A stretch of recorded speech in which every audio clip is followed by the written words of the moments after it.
সুদানে প্রায় 2 কোটি মানুষ তীব্র ক্ষুধার সম্মুখীন, যা দেশটির মোট জনসংখ্যার 40% বেশি। ভয়াবহ এই চিত্র উঠে এসেছে বৈশ্বিক ক্ষুধা পর্যবেক্ষণকারী একটি সংস্থার প্রতিবেদনে। উত্তর ও দক্ষিণ দারফুর এবং দক্ষিণ কর্ডোফান, এই 3 রাজ্যের 14টি এলাকা এখনও দুর্ভিক্ষের ঝুঁকিতে। সুদানে 3 বছর ধরে চলা গৃহযুদ্ধে দিন দিন গভীর হচ্ছে মানবিক সংকট। গৃহযুদ্ধ কেবল কয়েক লাখ মানুষের প্রাণী কেড়ে নেয়নি, বরং কৃষি ও অর্থনীতিকে ধ্বংস করে প্রায় 1,40,00,000 মানুষকে বাস্তুচ্যুত করেছে। জাতিসংঘ সমর্থিত integrated food security phase classification IPC এর হিসেব অনুযায়ী গত শরতের তুলনায় ক্ষুধার্ত মানুষের সংখ্যা সামান্য কমলেও উত্তর দারফুর, দক্ষিণ দারফুর এবং দক্ষিণ কর্ডোফান রাজ্যের 14টি এলাকা এখনও দুর্ভিক্ষের ঝুঁকিতে রয়েছে। এসব এলাকার অন্তত 1,35,000 মানুষ বিপর্যয়কর ক্ষুধার শিকার। ক্ষুধা ও অপুষ্টি সংকট আরও গভীর হচ্ছে। এর প্রভাব পড়ছে নারী ও শিশুদের ওপর।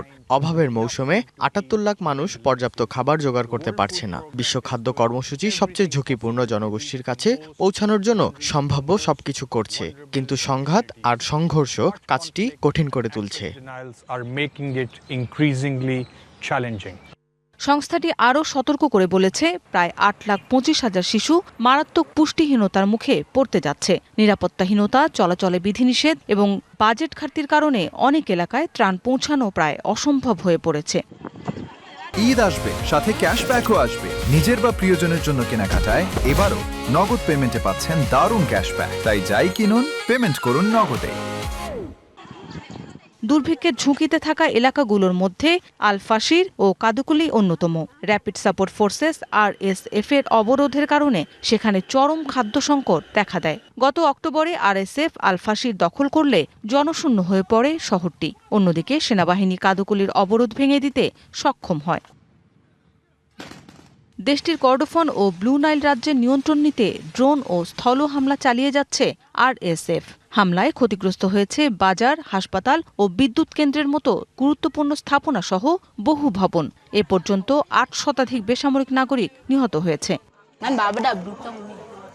পথেই আমার সন্তান প্রসব হয়েছিল। ওকে জড়ানোর মতো কিছুই ছিল না। আমরা নরকে বসবাস করছি।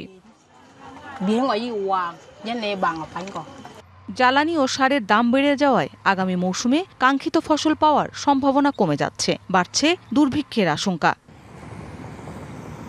মৌসুমী শান্তা, DBC নিউজ ডেস্ক।